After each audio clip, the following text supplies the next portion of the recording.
Your translator is lying. 5 words. Spoken quietly, without drama. By a man holding an empty serving tray, in the middle of a room filled with some of the most powerful people in the country. For one suspended moment, the clinking of crystal glasses stopped. The murmur of deal-making conversation evaporated. 40 pairs of eyes swung toward a waiter, in a pressed black uniform standing at the edge of the VIP banquet floor, and the silence that followed was the kind that only happens when something unspeakable has just been said out loud. He was nobody. He was a server. He carried plates of braised duck and poured sparkling water into glasses that cost more than his monthly rent.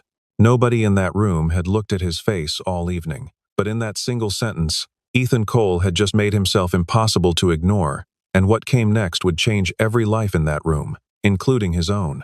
The Whitmore Grand had been hosting events like this for over 3 decades. It sat in the financial district like a monument to old money and quiet influence. Its marble lobby polished so smooth it reflected the chandeliers above, like still water. On the evening of the 14th of November, the hotel's main ballroom had been transformed for a private investment summit. White linens on every table, floral arrangements that cost more than most people spent on groceries in a month, and a guest list that read like a who's who of international finance. Ethan had worked this kind of event before. He knew the choreography: move smoothly, stay invisible, refill before anyone noticed the glass was empty, and never, under any circumstances, make eye contact with the principals unless directly addressed. That was the code. The servers were furniture that could carry things, and everyone in the room understood that arrangement perfectly, including Ethan. He was 29 years old, lean and quiet, with dark circles under his eyes that told the story of a man who didn't sleep enough and worked too much. He had kind eyes, the kind that noticed things. That last detail would matter more than anything else before the night was over. Victoria Sterling arrived at 7:15, exactly on schedule, because Victoria Sterling was always exactly on schedule. She was 44, the founder and CEO of Sterling Capital Group, a global investment firm with assets under management that exceeded $4 billion across 3 continents. She wore a charcoal gray dress that was understated in exactly the way that only the truly wealthy could manage. No logos, no obvious jewelry, nothing that announced her net worth except the absolute confidence with which she moved through a room. People stepped aside for her without being asked. Conversations paused when she approached. She had built her empire through a combination of ruthless analysis, impeccable timing, and an almost preternatural ability to read people. She was not warm exactly. She was precise. She was the kind of person who shook hands firmly and remembered every name, not out of social grace, but because information was always useful. She had grown her company from a 2-person advisory firm into a multinational powerhouse in under 15 years, and she had done it largely by trusting very few people completely. She had been burned twice in her career by misplaced trust, once by a CFO who had obscured losses in a subsidiary for 14 months, and once by a strategic partner who had shared proprietary models with a competitor. Both times, she had rebuilt, without complaint, and absorbed the lesson. She was not naive, and she was not careless. Tonight, the trust she had placed in one person in particular was about to be tested in a way she had not anticipated and would not have believed was possible. The room itself contributed to the illusion of security. The Whitmore Grand's ballroom was designed, deliberately and expensively, to make the people inside it feel that they were in a world apart, a world of controlled outcomes and predictable variables, where the right preparation produced the right results. The lighting was warm without being soft. The acoustics were calibrated to allow conversation at tables without carrying it to adjacent ones. The staff moved in choreographed silence, trained to anticipate needs rather than respond to requests, so that the room seemed to run on its own momentum. It was an environment engineered to project the impression that everything was under control. For the people at the VIP table that evening, that impression was almost entirely accurate. Almost. The one variable that neither the room nor its careful architects had accounted for was a waiter in the 3rd row of the perimeter service circuit who happened to have spent the better part of his 20s learning to understand exactly what was being said at that table in a language nobody else, present could follow. The foreign delegation had arrived an hour earlier. 4 men representing a consortium of Asian investment partners, a group that had been in preliminary discussions with Sterling Capital for 8 months. The deal on the table was substantial, a cross-border strategic partnership that would give Sterling Capital access to emerging markets in Southeast Asia, while providing the consortium's parent companies with equity stakes in 3 of Victoria's flagship North American portfolio companies. The total value of the arrangement, once fully structured, was estimated at somewhere between $250 million and $300 million. It was the largest single transaction Victoria had pursued in 5 years. And it was the reason she had flown back from London 3 days early. The paperwork had been reviewed by 4 different legal teams across 2 jurisdictions. Every detail, she believed, had been accounted for.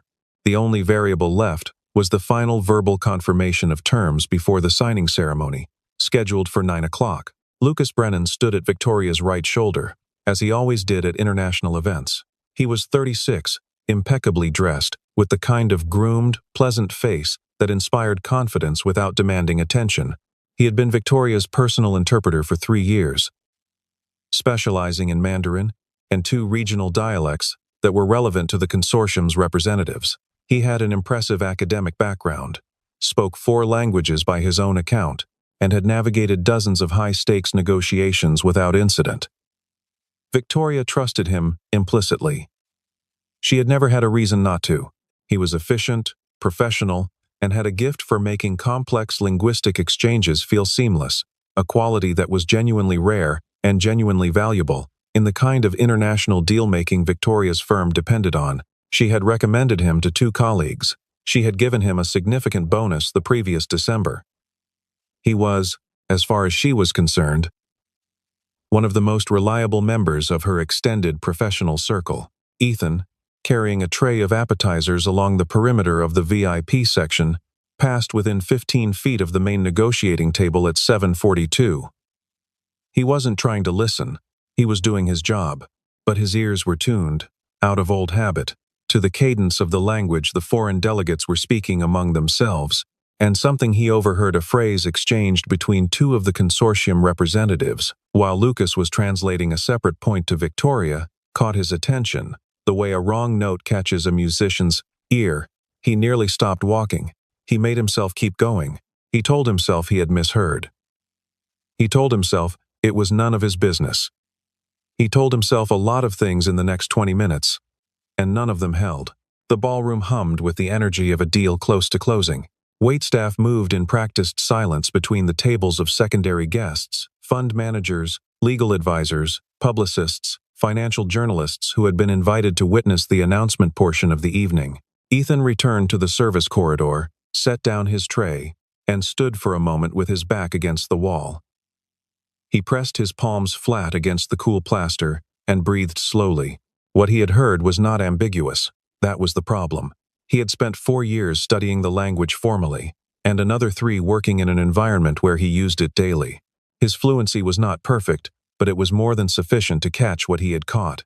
The phrase one of the consortium men had murmured to another, a quick, low exchange, that Lucas had not translated, or even acknowledged, was not a pleasantry. It was not small talk. It was something that, if Ethan had understood it correctly, meant that at least one critical element of what Lucas was telling Victoria was not what the other side was actually saying. He went back out onto the floor. He needed to hear more before he could be certain. Over the next 40 minutes, Ethan manufactured reasons to be near the VIP table. He refilled water glasses. He replaced a bread basket that didn't need replacing. He circled the perimeter of the room with a bottle of still water, moving slowly, pausing at adjacent tables, keeping his face neutral and his ears open.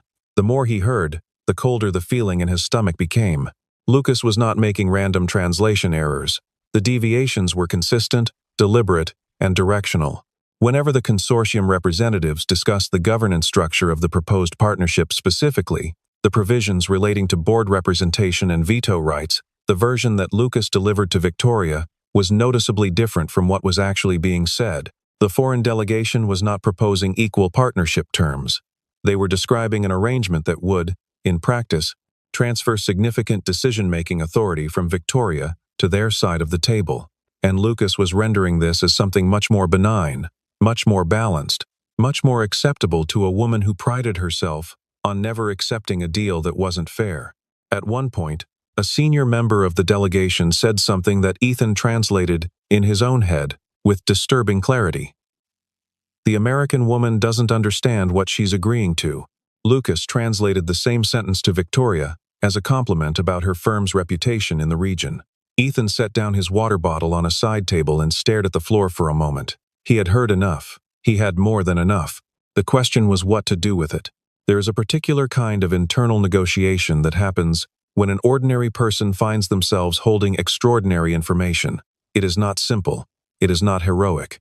It is, in most cases, deeply uncomfortable, because the right thing to do and the safe thing to do are pointing in opposite directions, and the person standing at that crossroads has to make a decision that will have consequences either way. Ethan stood in that corridor for 60 seconds that felt like 20 minutes, and he ran the calculation honestly.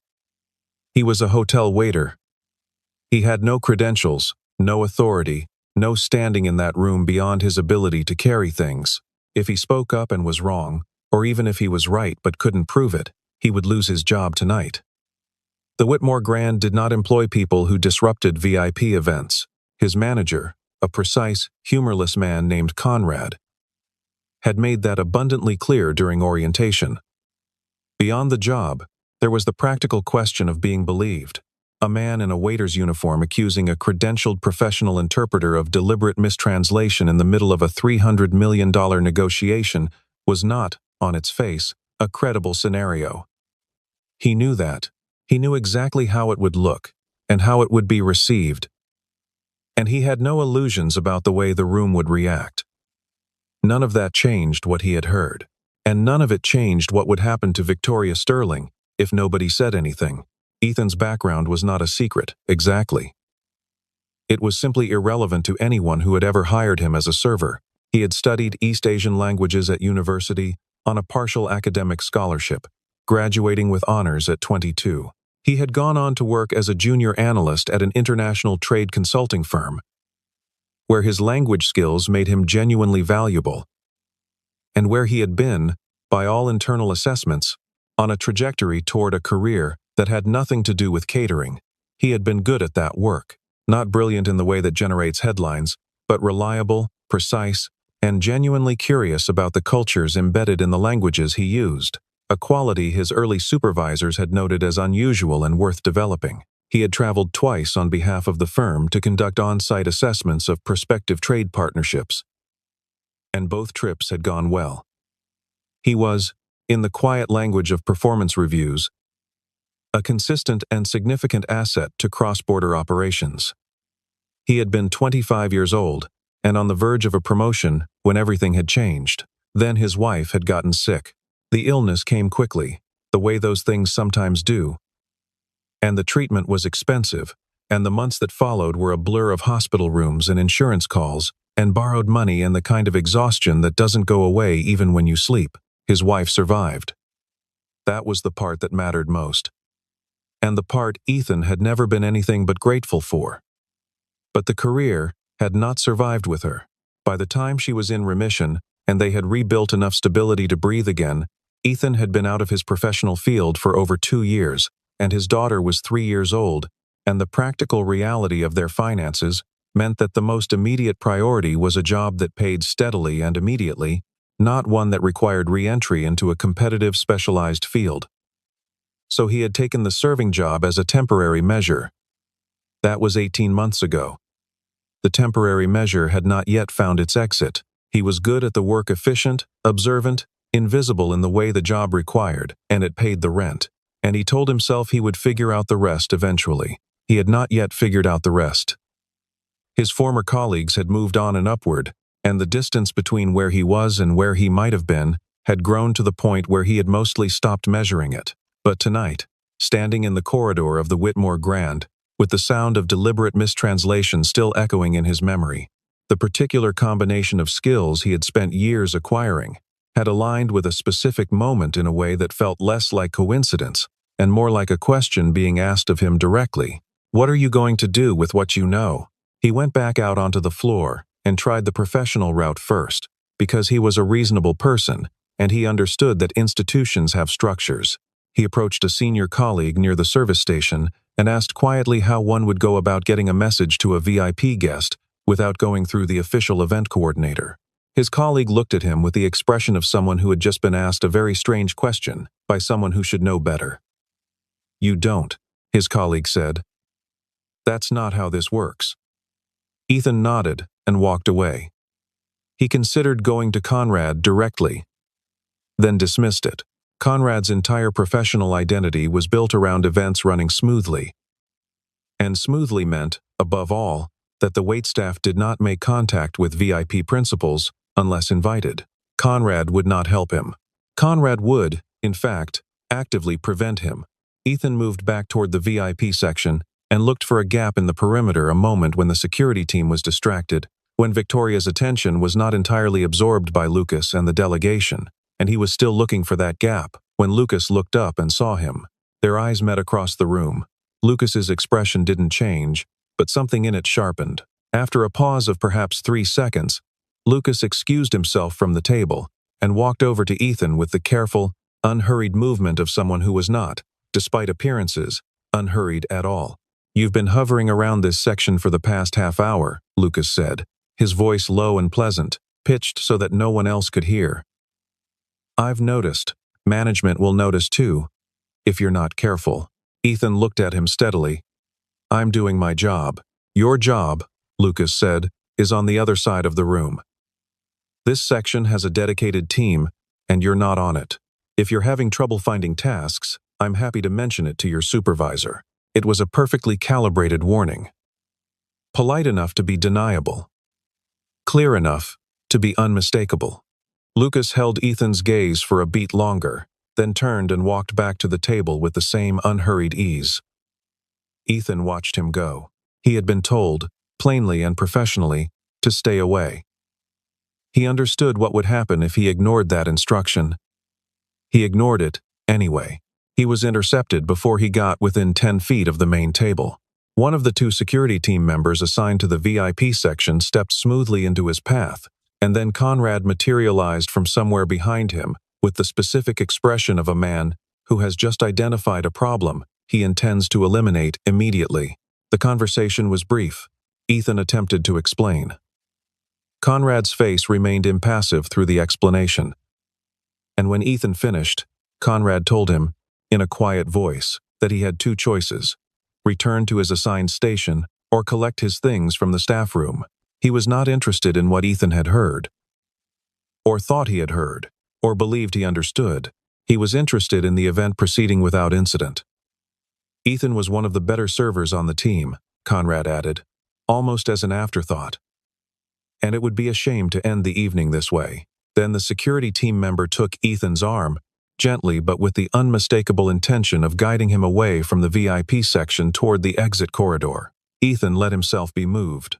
For about 4 steps, then he stopped, planted his feet, and raised his voice not into a shout, but into something clear enough to carry across the immediate space. "Your translator is lying." He said it to Victoria Sterling, who was 20 feet away and had not, until that moment, glanced in his direction once all evening. The silence was immediate and total. Not just at the VIP table, across the entire section of the room. Conversations died mid-sentence. Glasses were set down. People turned. Victoria Sterling, who had survived boardroom coups and hostile takeover attempts, and the specific kind of professional warfare that happens at the intersection of money and power, looked at the man in the black server's uniform with an expression that was not quite anger and not quite curiosity. It was something more measured than either. She was a woman who had learned, over the course of a career built in rooms full of people trying to manipulate her, to pay attention to things that didn't fit, and a waiter who had just interrupted a $300 million negotiation to make a direct accusation against her personal interpreter was something that very much did not fit.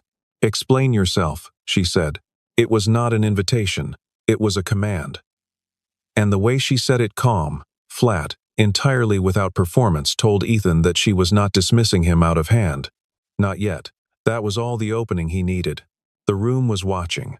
Lucas had gone very still. The consortium representatives exchanged glances that Ethan catalogued and filed. Conrad hovered at his elbow, with the mute urgency of a man whose professional life was flashing before his eyes. And Ethan, who had not prepared a speech, had not rehearsed this moment, had only the clarity of what he had heard, and the stubborn conviction that some things could not be walked away from began to speak. He was precise. He did not editorialize or exaggerate. He told Victoria that he had been in proximity to the VIP table multiple times over the course of the evening and had overheard portions of the conversation between the consortium representatives. He told her that he had studied the relevant language formally for 4 years and had used it professionally for 3, and that his comprehension, while not perfect, was more than sufficient to identify substantive discrepancies between what the foreign delegates were saying and what Lucas was translating for her benefit. He gave her 2 specific examples, citing the actual phrases used and the meaning he understood them to carry, and then comparing those to the versions Lucas had delivered. He spoke without notes, from memory, in the same clear and unflinching register he had used to deliver that first sentence. His voice did not shake. He did not qualify his certainty into uselessness. He looked at Victoria when he spoke, not at Lucas, not at Conrad, not at the room full of people absorbing every syllable. When he finished, the room held its breath. Lucas broke the silence first. He was composed in a way that, under other circumstances, might have been convincing. He smiled the patient, slightly tired smile of an expert dealing with an amateur, and said that Ethan's language proficiency was clearly amateur level, that the phrases in question had nuances that required deep cultural and regional expertise to render accurately, and that he would be happy to go through the translation methodology point by point if Victoria felt it was necessary. He said this with such practiced confidence that several people in the room visibly relaxed. He then looked at Ethan with an expression of professional pity and said something about how well-intentioned misunderstandings could cause significant damage in high-stakes settings. He was very good at it. He had clearly done something like this before, not necessarily this specific thing, but the performance of unassailable expertise, the subtle diminishment of a challenge, the graceful pivot that made the challenger feel foolish without technically attacking them. It was a skill. Lucas was very good at it. "All right," said Victoria. She had not taken her eyes off Ethan. "Then you won't mind demonstrating." The room shifted. Lucas paused. It was not a long pause, but it was a pause. Victoria turned to the consortium's senior representative and asked him, in English, to say anything in his own language. The representative, who had been watching this entire exchange with an expression of careful blankness, complied. He spoke a sentence of moderate length and looked at Victoria. Victoria looked at Lucas. Lucas translated it smoothly, fluently, without hesitation. Then Victoria looked at Ethan. Ethan translated the same sentence. The version he gave was different from Lucas's in 2 specific and non-trivial ways. He explained the differences plainly and concisely, without mockery, without triumph. Then he looked at the senior consortium representative and asked, in the man's own language, whether his translation was accurate. There was a pause. The representative glanced at his colleagues. Something passed between them, a brief, wordless communication of the kind that only happens between people who have just realized that a very significant error in their planning has just become visible. And then the representative, who had been watching this scene unfold with the expression of a man who has been playing poker and has just realized the other player can see his cards, nodded. Slowly. Once. Ethan's version was correct. The room did not erupt. It went quieter. That was worse. The particular silence of a room in which something has been confirmed that everyone was hoping wouldn't be confirmed is not a loud silence. It is the silence of calculations being made, positions being reconsidered, damage being assessed. One of the consortium's secondary representatives said something quickly to his senior colleague. The senior representative responded briefly and made a gesture that, in the context of that particular regional culture, meant something close to "it's over." Victoria's lead legal advisor, a woman named Patricia Huang, who had been seated at a secondary table with the rest of the support staff, was already on her feet.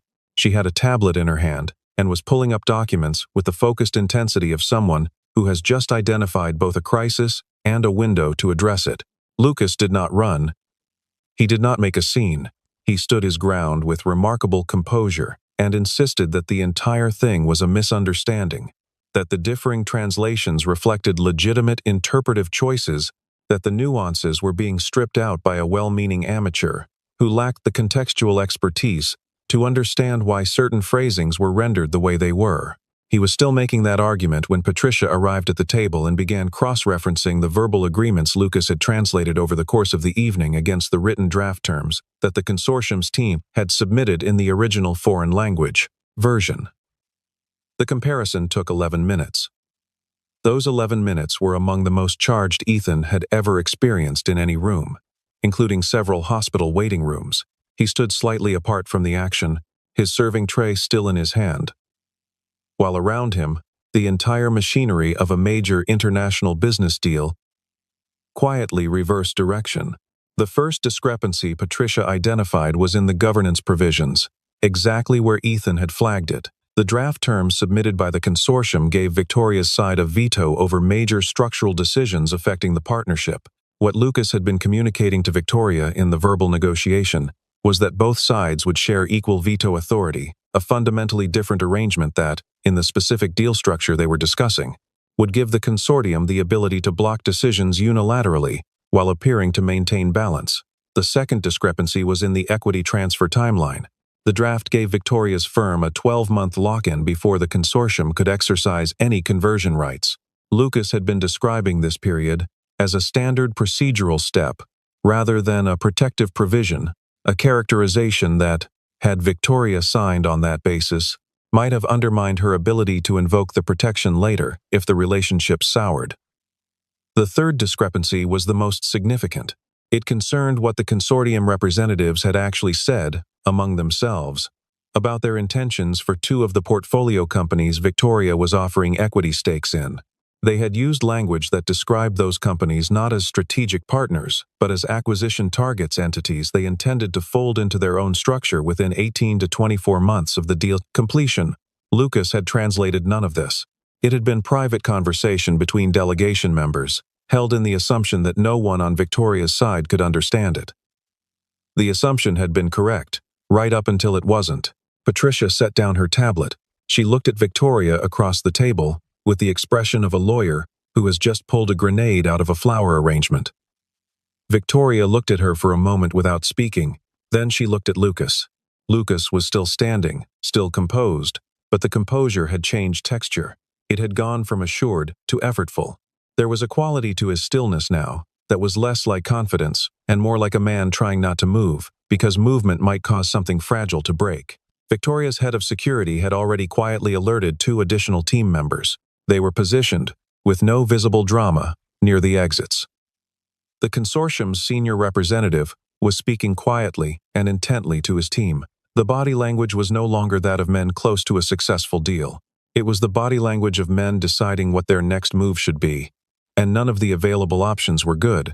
Then the senior representative did something unexpected. He looked across the table at Victoria and, in accented but clear English, said, "We should speak honestly now." It was an acknowledgement, not an apology. Those would come later, through lawyers, in carefully worded language, but an acknowledgement that the pretense was over.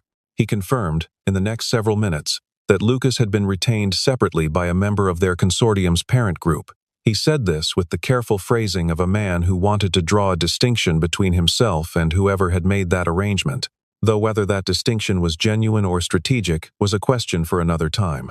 What emerged from those minutes was a picture that was not, in its broad outlines, subtle.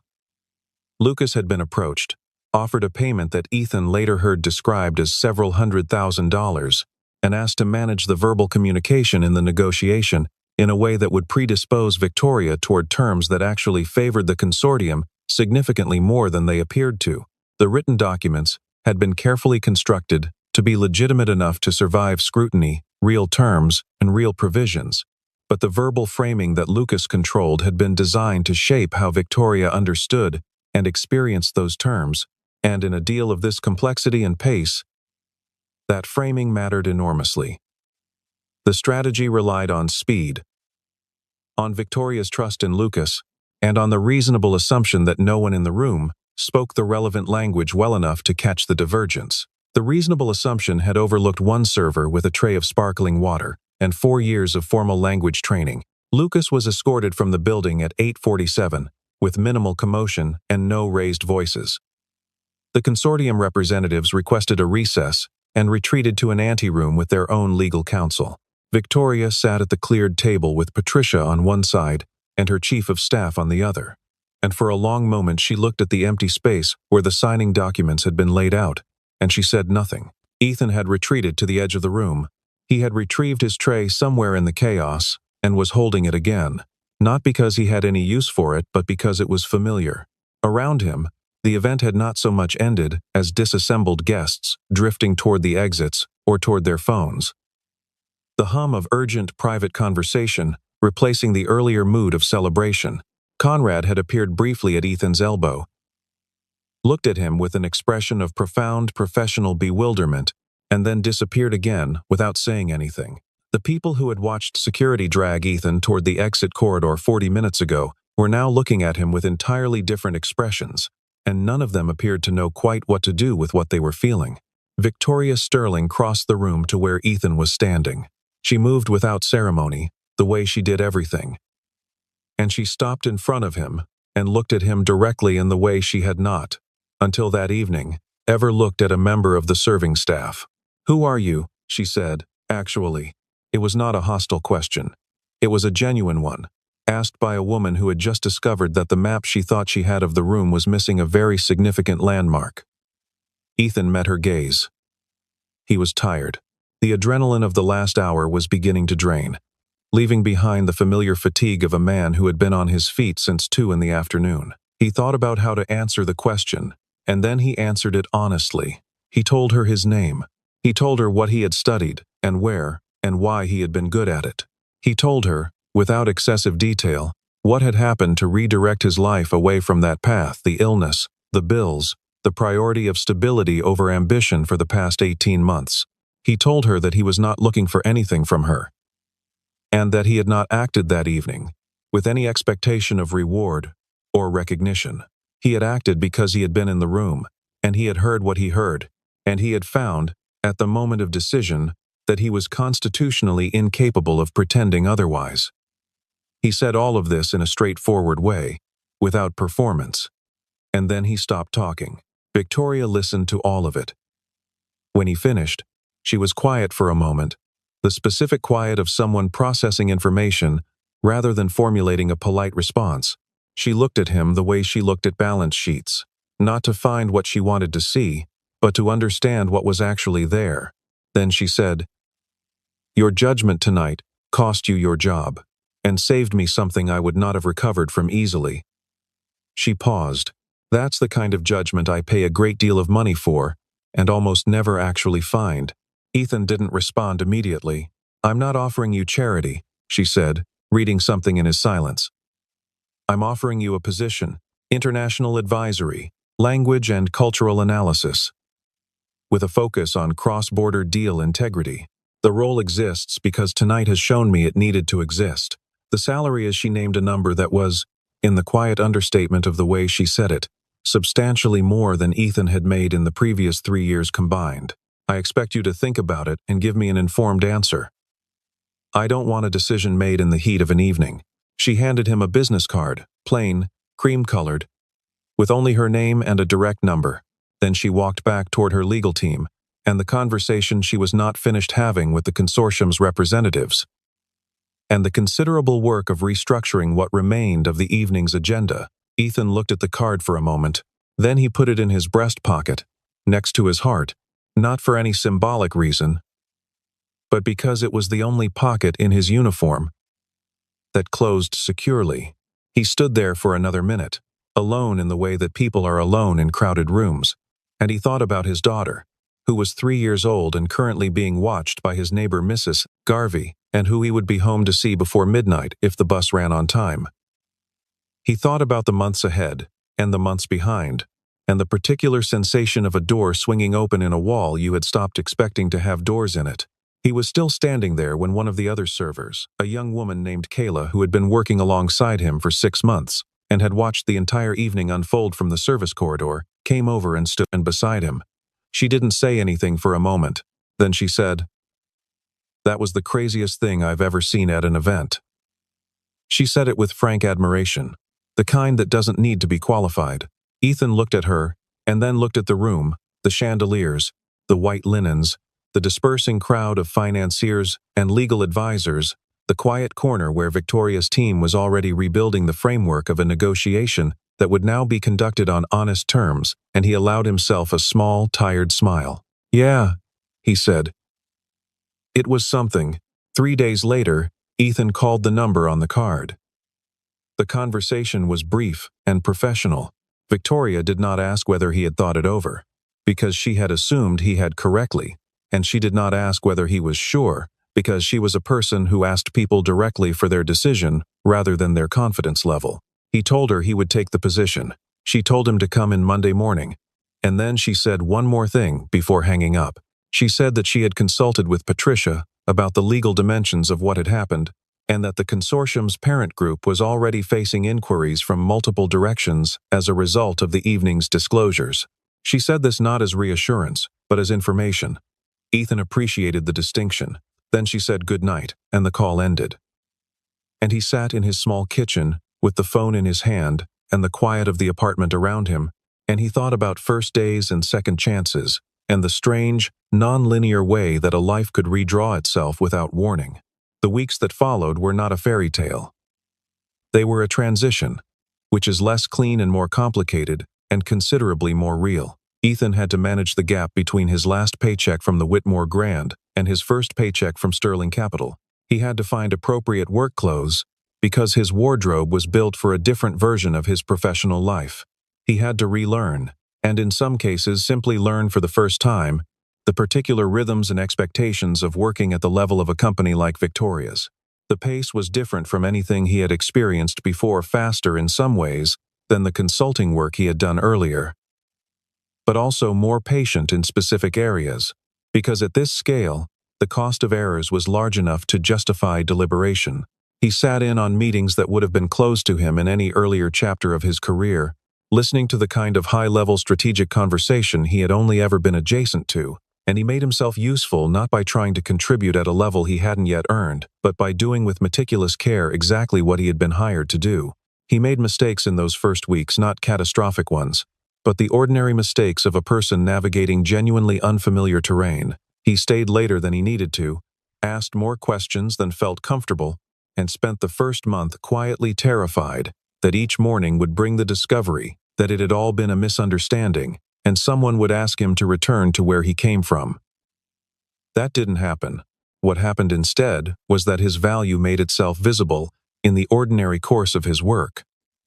The way real competence usually does, gradually, through accumulated evidence, rather than through any single dramatic moment. His colleagues, at first reserved in the way that professional environments often are with new additions, came to understand within a matter of weeks that he was not in the role because he had done someone a favor. He was in the role because he was exactly what the role needed, and slowly, without ceremony or announcement, the transition stopped being a transition and started being simply where he was. Victoria reformed the translation verification protocols across all of Sterling Capital's international operations within 60 days of the evening at the Whitmore Grand. The new framework required independent linguistic review for any verbal negotiation in a language other than English, with particular attention to discrepancies between written draft terms and verbal framing. She brought in 2 additional specialists with expertise in the languages most commonly used in the firm's deal-making across Southeast Asia, and she restructured the team that supported international transactions to include a dedicated review function that had not previously existed. It was not a dramatic policy, it was a practical one. The kind of institutional correction that a person like Victoria made efficiently and without sentimentality once she understood why it was necessary. She also commissioned a review of every major international deal that Lucas had worked on during his 3 years with the firm, a process that was painstaking and, in several instances, uncomfortable. In 2 older cases, reviewers found minor interpretive inconsistencies that fell short of outright manipulation, but had nonetheless shaped negotiations in subtle ways that may have affected outcomes. Those findings were documented, assessed, and addressed as appropriate. Victoria did not speak publicly about that review, but the people inside the firm who needed to know about it knew. She credited Ethan with providing the impetus for all of it. She did not make a ceremony of it. That was consistent with who she was. Lucas faced legal proceedings that were still in progress several months later. The consortium's deal was renegotiated from the beginning, with a different lead partner, under terms that reflected the actual balance of the proposed arrangement, rather than the manipulated version. Several of the original consortium representatives chose not to participate in the restructured process. The ones who did found Victoria a considerably more rigorous counterpart than she might have been, had the original evening proceeded as planned.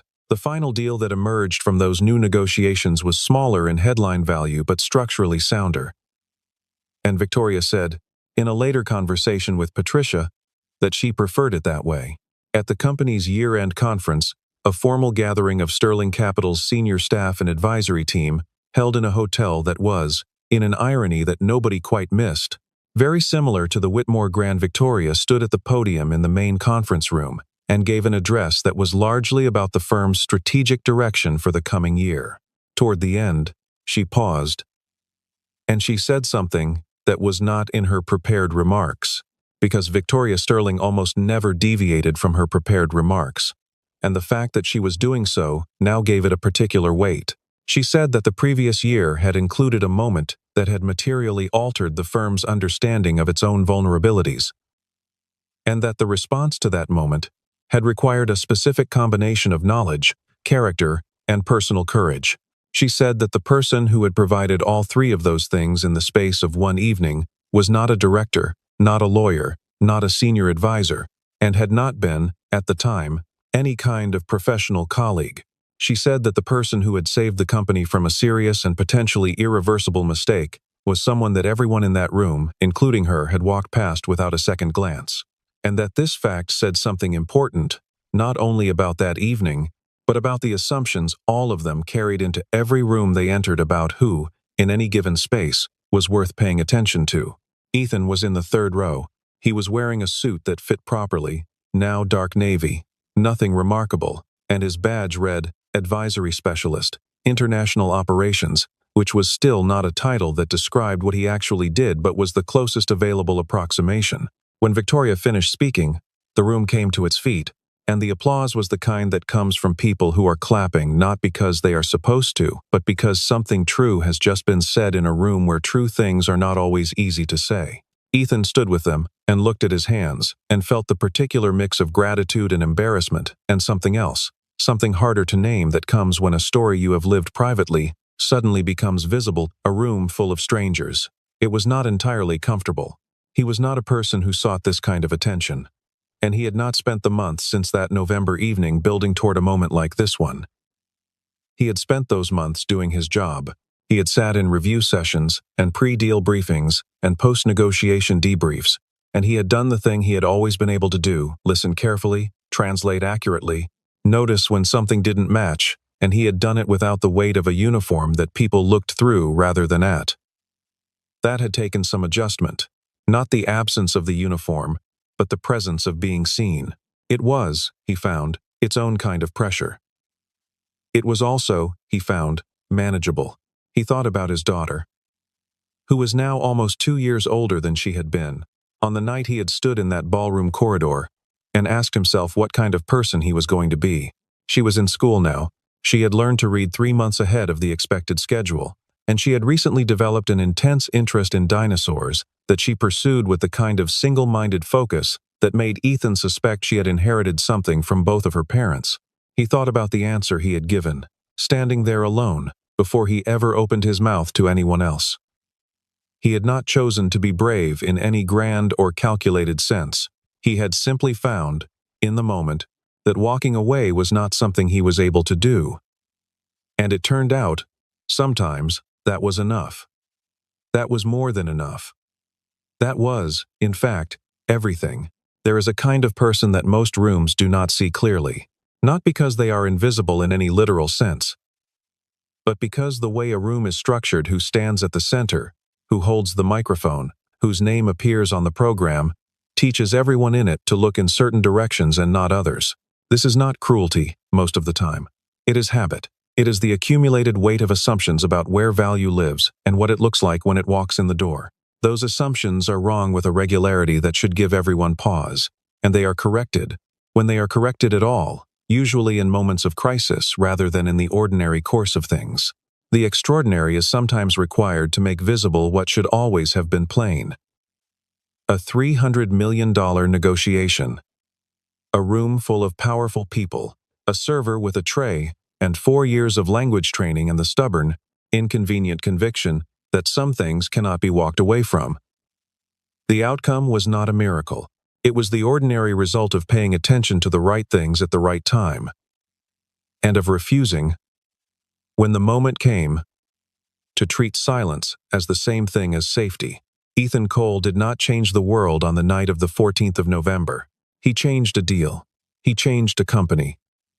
He changed his own life, and the lives of his daughter and his wife, quietly, without fanfare, the way most lives actually change, not in a single headline moment, but in the accumulation of smaller decisions that point, collectively, in a direction worth going. And he reminded every person in that room, whether they admitted it or not, that the person most worth listening to is not always the person with the most impressive title. Sometimes it's the person everyone else stopped looking at. The value was always there, patient and unhurried, waiting for the precise moment when the room would finally have to reckon with it. It took a 15-foot serving circuit and a man who refused to treat his own silence as a virtue. And that, more than anything, is the detail worth remembering when you walk into the next room and start deciding who in it is worth your attention. Look again. Look more carefully. The person you are overlooking may be the only person in the room who actually knows what is happening.